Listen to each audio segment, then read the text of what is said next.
Hey, Mr. Gregory. Today I'm going to be giving you my presentation on St. Francis of Assisi.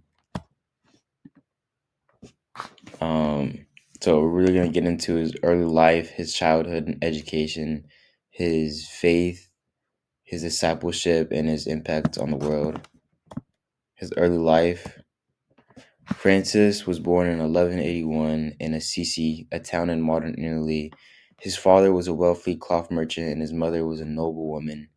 He practically grew up carefree, well loved, and a popular boy whose father showered him with fine clothes and entertainment. By the age of 14, he had left school and became known as a rebellious teenager who frequently drank, partied, and broke the city curfew. He was also known for his charm and vanity. He ended up learning archery, wrestling, and horsemanship. He then became a knight and fought in local rivalries, and he ended up becoming wounded and imprisoned for a year. He was expected to follow his father into the family business, but was bored by the prospect of life in the cloth trade. So that's why he chose to become a knight, and that's when he began daydreaming of a future as a knight. His discipleship.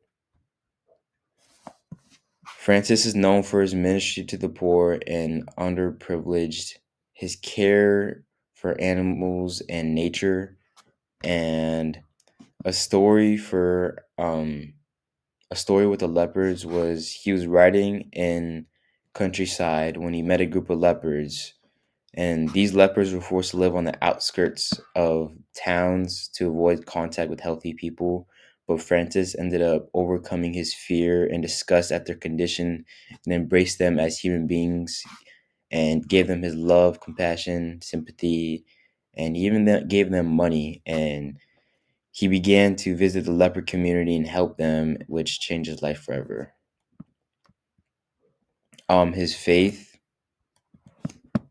intentional poverty. Francis then made a pilgrimage to Rome where he gave all of his money at the tomb of St. Peter and exchanged his clothes with a beggar in order to experience their poverty. His willingness to serve. Francis was obedient when it came to commands that God gave him, like the command he gave to build the little church, for example. Impact.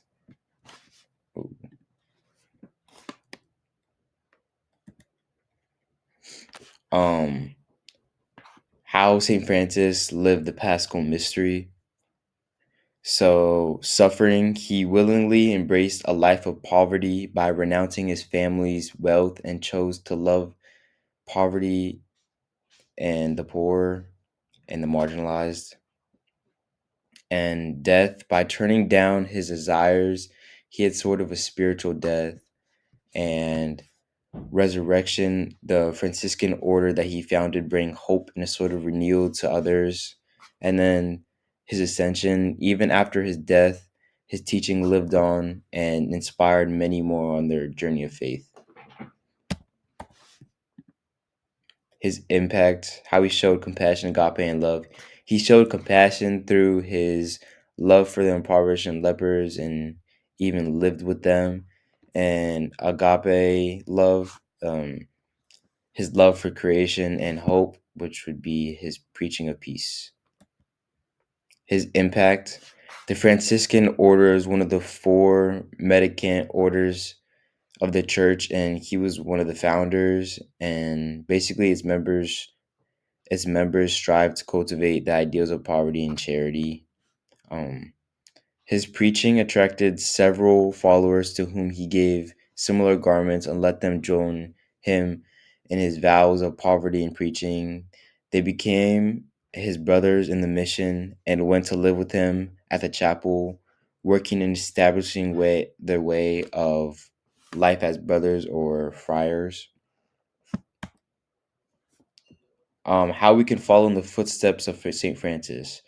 So practice detachment, which would be letting go of materialistic things and focus on getting closer with God and building that connection and protecting creation, seeing it as something God has given to us, and it's our responsibility to care for it. Thank you for watching.